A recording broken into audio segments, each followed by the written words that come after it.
Assalamualaikum warahmatullahi wabarakatuh. Hai anak-anak, apa kabar semuanya? Semoga dalam keadaan sehat walafiat ya. Bertemu lagi dengan Ibu Vira. Bagaimana? Sudah siap untuk memulai pembelajaran kali ini? Oke, kalau gitu, sebelum memulai pembelajaran, alangkah baiknya kita mengucapkan basmalah terlebih dahulu. Bismillahirrohmanirrohim. Agar pembelajaran hari ini dapat menjadi ilmu yang bermanfaat baik bagi diri sendiri maupun bagi orang lain. Amin ya robbal alamin. Dalam pembelajaran kali ini, kita akan belajar mengenai manusia dan lingkungan. Materi ini berada di tema 8, subtema 1, pada pembelajaran keempat.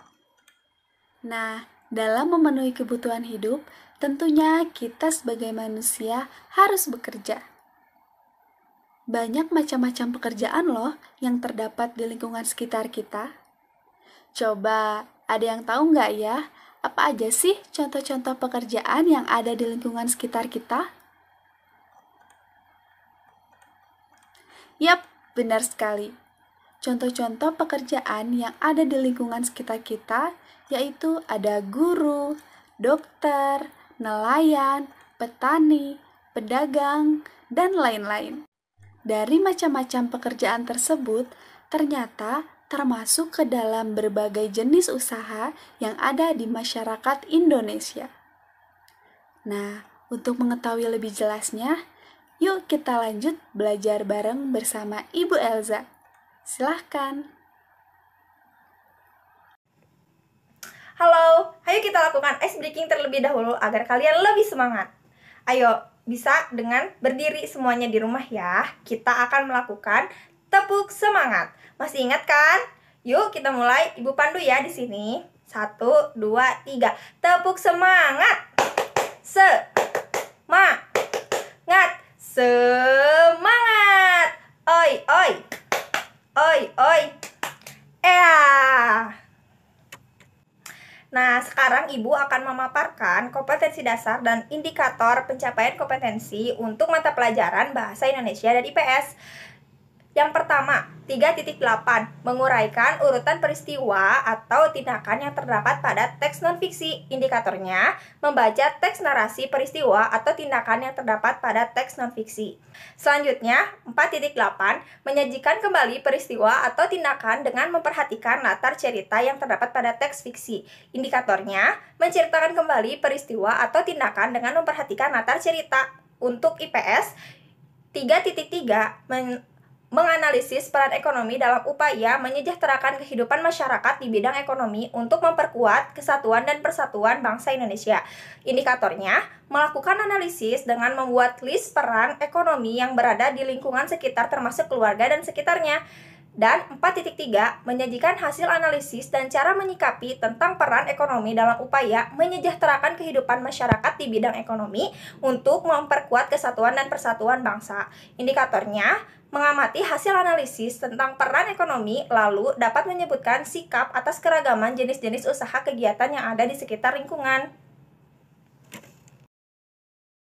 Sekarang Ibu akan menyajikan teks narasi peristiwa non-fiksi dengan judul Pertentangan Pemuda dengan Soekarno-Hatta mengenai Proklamasi Kemerdekaan Indonesia. Sekarang mari kita membaca teks tersebut di rumah masing-masing ya. Ibu beri waktu 2 menit. Nah, bagaimana anak-anak? Sudah selesai membacanya? Jika sudah, Ibu akan bertanya ya, kesimpulan dari teks tersebut apa ya? Ada yang bisa jawab? Ayo, apa? Ya, betul. Kesimpulannya yaitu terjadinya perbedaan pendapat antara golongan muda dan Soekarno-Hatta mengenai proklamasi kemerdekaan. Sehingga dari adanya perbedaan pendapat tersebut melahirkan peristiwa Rengas Dengklok yang merupakan pengamanan Soekarno-Hatta. Nah, begitu. Nah, sekarang coba ya Ibu tanya lagi. Apa ya pelajaran yang bisa kita ambil dari teks non-fiksi tersebut? Ayo, siapa yang mau jawab lagi? Ya, betul. Dari teks tersebut, pelajaran yang bisa kita ambil yaitu setiap orang tentunya memiliki perbedaan pendapat. Maka dari itu, kita sebagai makhluk sosial harus selalu bekerja sama dan berdiskusi agar kita menghasilkan keputusan atas kesepakatan dari diskusi yang telah kita lakukan. Oke? Nah, anak-anak, jangan lupa ya, kita harus terus bekerja sama dan selalu berdiskusi. Baik anak-anak, setelah tadi kita belajar mengenai teks narasi, saat ini kita akan belajar mengenai jenis usaha masyarakat yang ada di Indonesia. Sebelumnya, Ibu ingin bertanya, apakah kalian tahu apa itu jenis usaha masyarakat di Indonesia? Nah, agar kita lebih paham, yuk kita simak bersama video berikut ini. Cekidot! Nah, dari video yang telah kita simak bersama, sekarang yuk kita ambil kesimpulan bersama-sama. Dari yang pertama, yaitu adalah pengertian dari jenis usaha masyarakat yang ada di Indonesia. Apa sih itu jenis usaha masyarakat? Jenis usaha masyarakat adalah berbagai macam usaha yang dilakukan oleh masyarakat yang ada di negara Indonesia. Nah, dari video yang telah kita simak, terdapat 3 jenis usaha. Yang pertama adalah perindustrian, yang kedua adalah perdagangan, dan yang ketiga adalah jasa. Perlu kita ketahui bahwasannya di negara Indonesia, sebagian besar masyarakat menganut jenis usaha pertanian. Dan juga di Indonesia terdapat 2 jenis dari pekerjaan. Yang pertama adalah pekerjaan yang menghasilkan barang, dan yang kedua adalah pekerjaan yang menghasilkan jasa. Saat ini, mari kita ulas kembali apa saja isi dari video yang telah kita simak bersama. Dari yang pertama, jenis usaha yang ada di masyarakat Indonesia, yaitu adalah perindustrian. Apa sih itu perindustrian? Perindustrian adalah kegiatan memproses atau mengolah barang yang menggunakan sarana dan prasarana. Contohnya adalah mesin. Lalu, yang kedua, jenis usaha perdagangan. Perdagangan adalah semua hal yang berhubungan dengan kegiatan jual beli. Dalam perdagangan terdapat 3 peran. Yang pertama adalah produsen, yang kedua adalah distributor, dan yang ketiga adalah konsumen. Lalu, jenis usaha yang ketiga adalah jasa. Jasa adalah segala aktivitas atau segala manfaat yang ditawarkan kepada orang lain. Contohnya, seperti jasa pijat dan urut. Nah, anak-anak, setelah kita menyimak video dan mengambil intisarinya, kalian sudah memahami apa saja sih jenis dari usaha yang ada di masyarakat Indonesia. Nah, sekarang siapkan alat tulis kalian dan catat apa yang akan Ibu bicarakan. Saat ini, Ibu akan memberikan 4 buah soal. Baik, dipersiapkan dengan baik ya. Soal pertama. Apa saja jenis-jenis usaha yang ada di Indonesia? Soal nomor 2. Jenis industri dibagi menjadi 2 jenis. Apakah itu?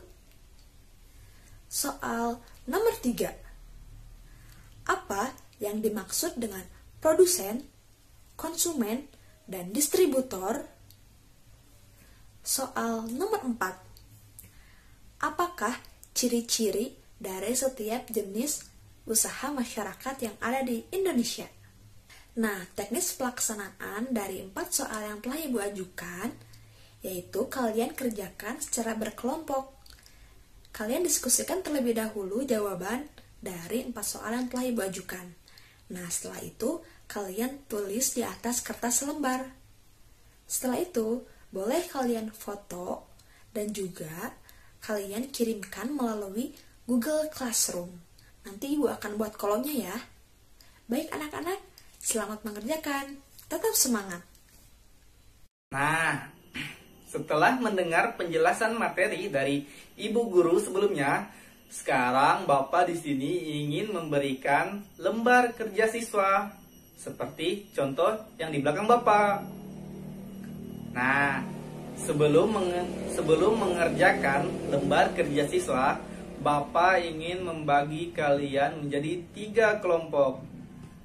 Setelah dibagi menjadi 3 kelompok, ayo kerjakan bersama dengan kelompok kalian. Ketika Bapak bilang selesai, tugasnya sudah dikumpulkan ya. Ayo kerjakan. Dari kelompok mana terlebih dahulu di sini yang mau maju ke depan untuk menuliskan hasil diskusinya dengan kelompoknya? Ya baik, kelompok 1. Maju. Wah, ternyata dari kelompok 1 di sekitarnya atau di dalam keluarganya terdapat jenis usaha toko kelontong, cuci motor, dan peternakan ayam. Nah, sekarang kelompok 2 maju.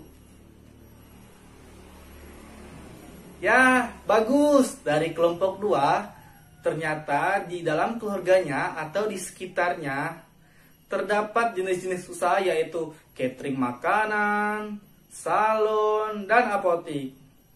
Dan yang terakhir kelompok 3. Ayo tuliskan di papan tulis.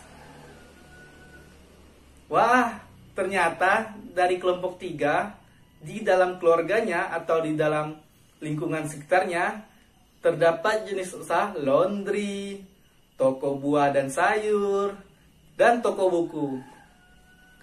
Nah, sekarang sudah selesai kita mengerjakan lembar kerja siswanya. Berikan tepuk tangan untuk kita semua.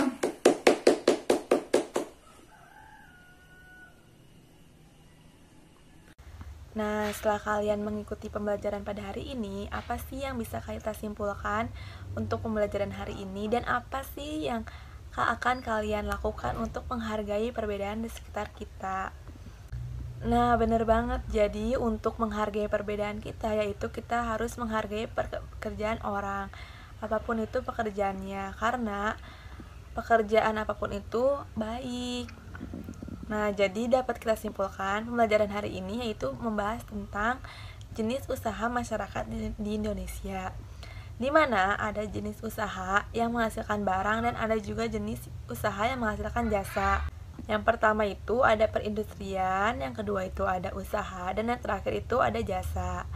Nah, untuk pertemuan selanjutnya, kalian bisa meminta orang tua kalian untuk menceritakan pengalaman orang tua kalian dalam menghargai perbedaan di sekitar rumah. Lalu hasilnya diceritakan kepada guru.